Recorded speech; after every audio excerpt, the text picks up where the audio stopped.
আসল জায়গায় আসুন। নামাজ ছাড়া বাঁচার উপায় আছে? আপনি হজ করেছেন, আপনি যাকাত দেন, আপনি সব কাজ করেন, সব আমল করেন, কিন্তু নামাজ পড়েন না, কোনো লাভ আছে? নামাজি হওয়া দরকার আছে না নেই? নামাজি হওয়া দরকার আছে না নাই? কিয়ামতের ময়দানে সর্বপ্রথম তোমার নাম কি, তুমি কত টাকার সম্পদের মালিক, তোমার ক্ষমতা কি, তোমার পদবি কি, এমন একটি প্রশ্ন কাউকে করা হবে না। সর্বপ্রথম প্রশ্ন করা হবে তুমি নামাজি ছিলে কিনা। কথা বলে না তো? নামাজি ছিলেন কিনা এই প্রশ্ন যখন আল্লাহ করবে, প্রথম প্রশ্নের জবাব যিনি দিতে পারবেন, নামাজের হিসাব যিনি ঠিকঠাক দিতে পারবেন, বাকিগুলো আল্লাহ বলবে অটো পাস করে দাও। সুবহানাল্লাহ বলবেন না? গোনা তো আছে, আল্লাহ বলবে অটো কি পাস করে দাও। আমার মুসলমান ভাইয়েরা, এবার আসুন, আমরা নামাজ পড়ি না। আল্লামা শাকিক ইবনে শাকিক রাহমাতুল্লাহি আলাইহি বলেন, মানুষ নামাজ পড়ে না 4 কারণে। চিল্লায় বলেন কয় কারণ? খুব নতুন ওয়াজ, শুনতে ভালো লাগবে। কয় কারণে নামাজ পড়ি না আমরা? 4টা অজুহাত। কিয়ামতের ময়দানে মা সালাকুকুম ফি সাকর, আল্লাহ তাআলা প্রশ্ন করবেন তোমরা কেন সাকর নামক জাহান্নামে এসেছো? তখন মানুষেরা বলবে ক্বালু লাম নাকু মিনাল মুসাল্লিন, দুনিয়ার জমিনে আমরা নামাজি ছিলাম না। কি ছিলাম না? তা আল্লাহ বলবে কেন নামাজ পড়ো নাই কেন? একদল মানুষ দাঁড়িয়ে যাবে, তারা বলবে আল্লাহ নামাজ আমরা পড়ি নাই, তার অন্যতম কারণ ছিল দুনিয়ার জমিনে আমরা অভাবী ছিলাম। 4 শ্রেণীর ব্যক্তি দাঁড়াবে, তার মধ্যে 1 শ্রেণী, প্রথম নাম্বার, অভাবের কারণে নামাজ পড়ি নাই। এরকম মানুষ আমাদের সমাজে আছে না নাই? যদি নামাজের কথা বলি, ভাই নামাজ পড়েন না কেন? আপনারা হুজুর মানুষ, আপনারা তো কবে নেই কথা, কিন্তু আমার অবস্থা থাকলে তো বুঝতেন। সারাদিন অটো চালাই, রিক্সা চালাই, কাজ করি, আর আপনি খালি নামাজ আর নামাজ। আছে না নাই? যারা দারিদ্রতার অজুহাত দিয়ে নামাজ পড়ো না, সেদিন আল্লাহর সামনে বলবে যে আল্লাহ আমরা দারিদ্র ছিলাম। আল্লাহ এই কথা শুনে বলবে তোমাদেরকে মাফ করে দিলাম নাকি? আমার মুসলমান শুনুন, আল্লাহ রাব্বুল আলামিন একজন পয়গম্বরকে ডাক দিবেন। সেই পয়গম্বরের নাম হলো হযরত ঈসা রুহুল্লাহ।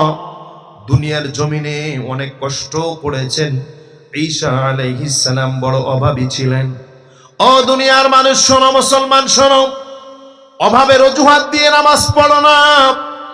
আর সেদিন আল্লাহ রাব্বুল আলামিন হযরত ঈসা আলাইহিস সালামকে যদি দাঁড় করায় দেয়, ঈসা আলাইহিস সালামের যে অভাবী তুমি নও। আল্লাহ তাআলা বলবে আমার ঈসা অভাবী ছিল, কিন্তু অভাবী থাকার পরেও এক মুহূর্তের জন্য আমার ঈসা আমি আল্লাহকে ভুলে যায় নাই।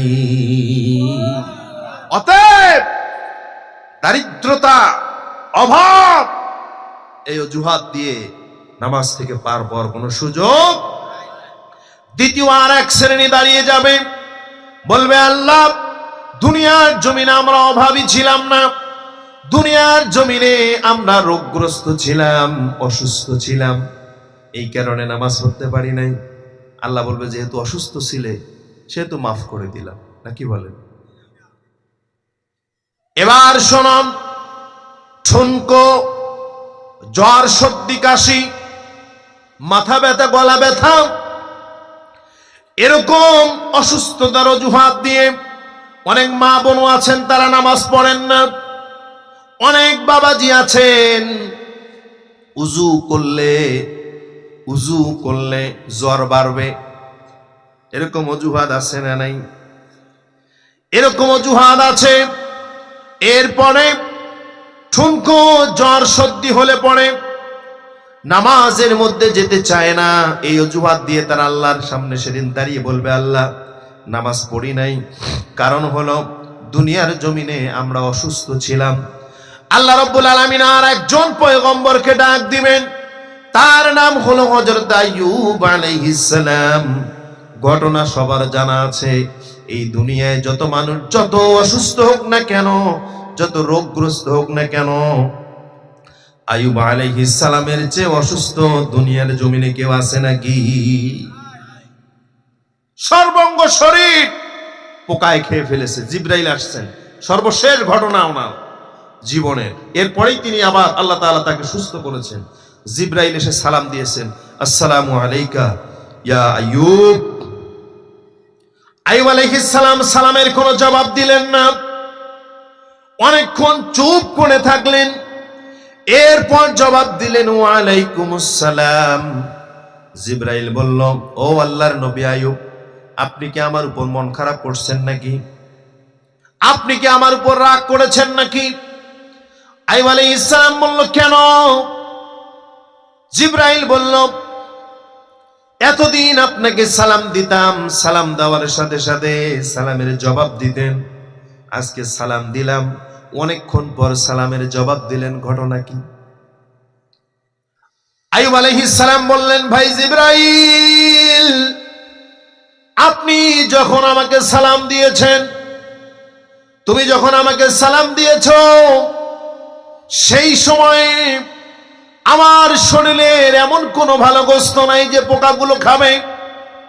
দুইটা পোকা আমার জিহ্বার মধ্যে বসেছে আমার জিহ্বাটা খাওয়ার জন্য।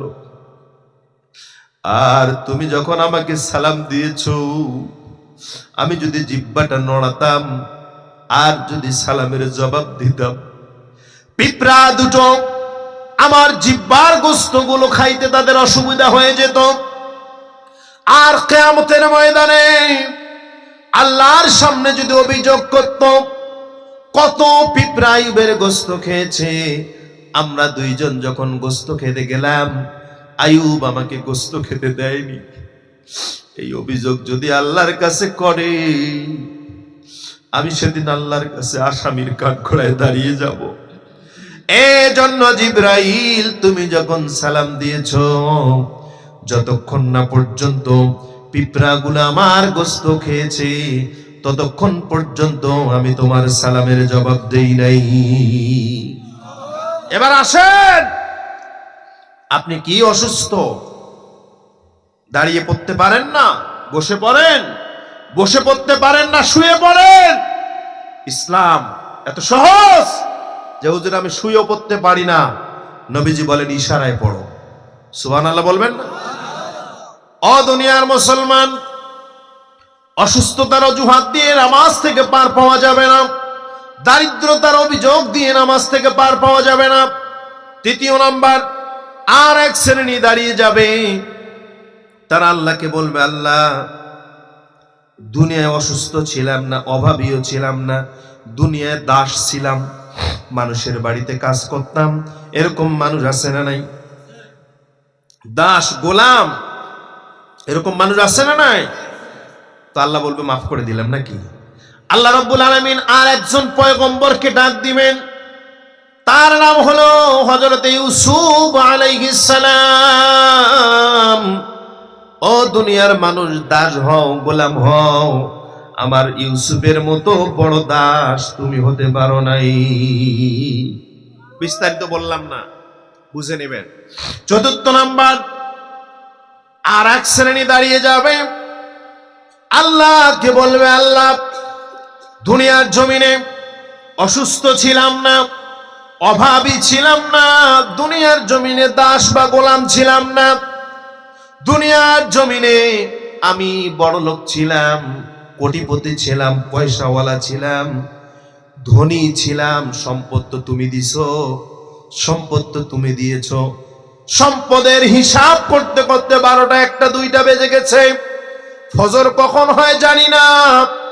ও আল্লাহ, এত সম্পদ দিয়েছো, এই সম্পদ থাকার কারণে আমি নামাজ পড়তে পারি নাই, আল্লাহ বুঝি মাফ করে দিবে? আল্লাহ রাব্বুল আলামিন আর একজন পয়গম্বরকে ডাক দেবেন, তার নাম হলো হযরতে সুলাইমান আলাইহিস সালাম। কি নাম? কত সম্পদের মালিক হয়েছো, নামাজ পড়ো না। কয় বিঘা জমি আছে, কয় কাঠা জমির মালিক হয়েছো, কি টাকা আছে, কি পয়সা আছে, কি জনবল আছে, যে তুমি নামাজ পড়ো না? আমার সুলাইমানের দিকে তাকাও। সুলাইমান আলাইহিস সালাম, সংক্ষিপ্ত ভাবে বলি বুঝতে সহজ হবে। ওনার পিতার নাম হলো হযরত দাউদ আলাইহিস সালাম। দাউদ আলাইহিস সালাম নবী, সুলাইমান আলাইহিস সালাম তিনিও নবী। সুলাইমান আলাইহিস সালামের বয়স অল্প, 7 থেকে 8 কিংবা 10 বছর। এক বুড়ি 2 কেজি আটা নিয়ে দাউদ আলাইহিস সালামের দরবার থেকে বের হয়েছে। এই আটা বাতাসে নিয়ে গেছে। আটা কি বাতাসের মধ্যে উড়ে কি উড়ে না? আটা বাতাসের মধ্যে উড়ে গেছে। এবার বুড়ি আবার দাউদ আলাইহিস সালামের কাছে গিয়ে বলল, আল্লাহর পয়গম্বর দাউদ, আটা বাতাসে নিয়ে গেছে। দাউদ আলাইহিস সালাম নঙ্গরখানার দারোয়ানকে বললেন, বুড়িকে 1 বস্তা আটা দাও। বুড়ি 1 বস্তা আটা নিয়ে বের হলো। সুলাইমান আলাইহিস সালাম দাঁড়িয়ে আছে। বলল, বুড়ি ঘটনা কি? বলল, ঘটনা হলো 2 কেজি আটা দিয়েছে, আটা কিন্তু বাতাসে নিয়ে গেছে। এরপরে দাউদ আলাইহিস সালাম আমাকে 1 বস্তা দিছে। সুলাইমান আলাইহিস সালাম বলে, বিচার সঠিক হয় নাই। সুবহানাল্লাহ বলবেন না? বিচার সঠিক। সুলাইমানরা জায়গা মতো আছে। কথা বলেন ঠিক না বেঠে? বুড়ি এবার গেছে আবার দাউদ আলাইহিস সালামের কাছে। বলল, দাউদ আলাইহিস সালাম, আটা আমার আরো লাগবে। আর 1 বস্তা আটা দিয়ে দেওয়া হলো। আবার সুলাইমান আলাইহিস সালাম বলল, বুড়ি ঘটনা কি? 2 কেজি গেছে, 2 বস্তা পাইছি। সুলাইমান আলাইহিস সালাম বলেন, বিচার মানা যাবে না, হক বিচার হয় নাই, সঠিক বিচার হয় নাই। আল্লাহু আকবার। বুড়ি চিন্তা করলো, আল্লাহর পয়গম্বররা যেমন গরম তেমন নরম। কথা বলে ঠিক না বেটি? বুড়ি বলে যে, বাবা আমি আজ যেতে পারবো না, 2 কেজির পরিবর্তে 2 বস্তা পাইছি, আমার আর কি লাগে? বললো, না, এবার গিয়ে বলো সুলাইমান বিচার মানে। সুবহানাল্লাহ বলবেন না? দাউদ আলাইহিস সালাম ডাক দিল, বেটা সুলাইমান বিচার মানো না? কয়, হ্যাঁ। এই বুড়ির 2 কেজি আটা কোথায় গেছে খবর আমি জানি। ওই মহাসমুদ্রে নঙ্গরখানার মধ্যে হাজার হাজার আটার বস্তা নিয়ে জাহাজ আসতেছে। আর সেই জাহাজ ছিদ্র হয়েছে। এই বুড়ির 2 কেজি আটা বাতাস নিয়ে গিয়ে ওই জাহাজের মধ্যে লাগিয়ে দিয়েছে। এই 2 কেজি আটা যদি ছিদ্রের মধ্যে না দিত, তাহলে লক্ষ লক্ষ মেট্রিক টন আটা পানির মধ্যে ডুবে নষ্ট হয়ে যেত। অতএব এই 2 কেজি আটা যে পরিমাণ উপকার করেছে, 2 বস্তা আটা দিয়ে আর হক আদায় হবে না। আমি বুঝাতে চাচ্ছি, তুমি কত সম্পদের মালিক হয়েছো। আমার সুলাইমান বাতাসের ভাষা বুঝতেন। সুবহানাল্লাহ বলে। গর্তের পিপিলিকার ভাষা বুঝতেন। শুধু তাই নয়, সমুদ্র মহাসমুদ্রের অতল গহ্বরে লুকিয়ে থাকা মৎস্যকুলের ভাষা আমার সুলাইমান বুঝত। তাহলে দুনিয়ার মুসলমান সমাজ অর্থ সম্পদে অজুহাত দিয়ে নামাজ থেকে পার পাবে না। এই 4টা অজুহাত আমরা প্রদান করি। 1 নাম্বার, ওয়াজ মুখস্থ করে বাড়ি যাবেন। 1 নাম্বার হলো অসুস্থ, এরপরে হচ্ছে দারিদ্রতা, এরপরে হচ্ছে দাস, এরপরে হচ্ছে পয়সাওয়ালা। এই 4টা কোয়ালিটির মানুষ আছে না নাই? অতএব কোন অজুহাত দিয়ে তুমি হজ করো নাই, আল্লাহ মাফ করবে, সামর্থ্য ছিল না। যাকাত দাও নাই, আল্লাহ মাফ করবে, সামর্থ্য ছিল না। কিন্তু নামাজ পড়ো নাই, ধনী হোক গরিব হোক, যে পেশার মানুষ হোক না কেন, এই নামাজ থেকে পার পাওয়ার কোনো সুযোগ নাই। কথা বলেন ঠিক না বেঠে? এটি হলো মুমিনের 4 নাম্বার বৈশিষ্ট্য। 5 নাম্বার বৈশিষ্ট্য, ওয়া মিম্মা রাযাকনাহুম ইউনফিকুন। আল্লাহু আকবার। মুমিনের 5ম নাম্বার একটা বৈশিষ্ট্য থাকবে, মুমিনদেরকে যা রিজিক দেওয়া হয়েছে তা থেকে আল্লাহর রাস্তায় ব্যয় করবে। সুবহানাল্লাহ বলেন। ওয়াজ মুখস্থ করে বাড়িতে যাবেন। 1 নাম্বার, আল্লাহর নাম শুনে অন্তর প্রকম্পিত হবে। 2য় নাম্বার, কোরআন শুনতে ভালো লাগবে। 3য় নাম্বার, ভরসা হবে কার উপর? চতুর্থ নাম্বার, কোন অবস্থাতেই মুমিন নামাজ ছাড়তে পারে। পঞ্চম নাম্বার আসেন, পঞ্চম নাম্বার হচ্ছে আপনাকে যে সম্পদ দেওয়া হয়েছে এই সম্পদের হিসাব কিয়ামতের ময়দানে নেওয়া হবে কি হবে না? হবে কি হবে না? এজন্য মুমিন ওই ব্যক্তি, নবীজির হাদিস, কোন কৃপণ আল্লাহর জান্নাতে ঢুকতে পারবে না। কেন? কিসের কৃপণতা করবে তুমি? এ সম্পদ আমি দিয়েছি, এ সম্পদ ব্যয় করো আমার রাস্তায়। কথা বলেন ঠিক না বেঠে? এজন্য মুমিনের পঞ্চম নাম্বার বৈশিষ্ট্য হচ্ছে দান করতে হবে। দান করার গুণাগুণ কি সংক্ষিপ্ত ভাবে বলি। ওই দাউদ আলাইহিস সালামের কাছে আবার ফিরে যাই। ঘটনা কিন্তু একটা আটকায় আছে, মনে আছে আপনাদের? আমি এই দানের ব্যাপারে আপনাদেরকে চমৎকার একটি ঘটনা শোনাতে চাই হাদিস থেকে। হযরতে দাউদ আলাইহিস সালাম আর ফেরেশতা আজরাইল। আজরাইলকে চেনেন? কথা বলে না। আজরাইলের কাজ কি? যেদিন আসবে ওই দিন বুঝবেন যে ওর কাজ কি। কোন নবী রাসূল, কোন ওলি, কোন পয়গম্বর, কোন মানুষ তার হাত থেকে রেহাই পায়নি। কথা বলেন ঠিক না ঠিক?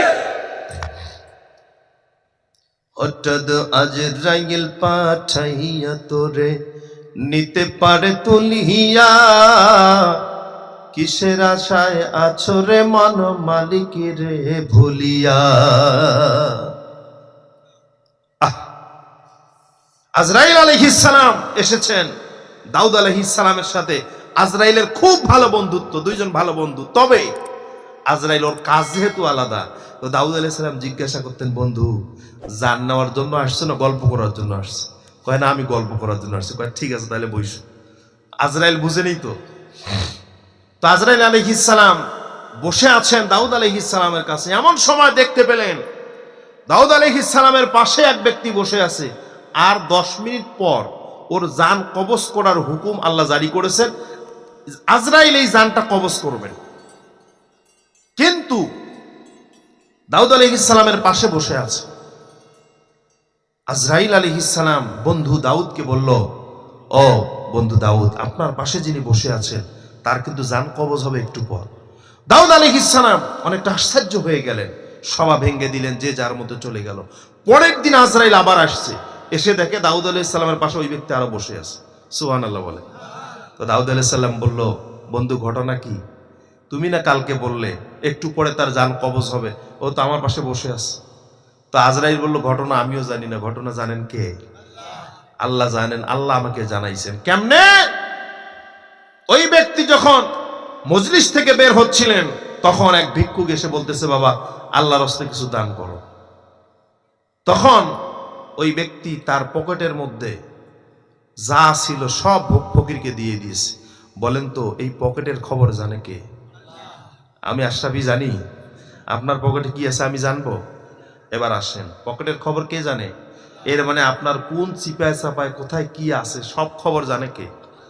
আল্লাহ জানে। তো ওই ব্যক্তি পকেট থেকে বের করে দিয়েছে।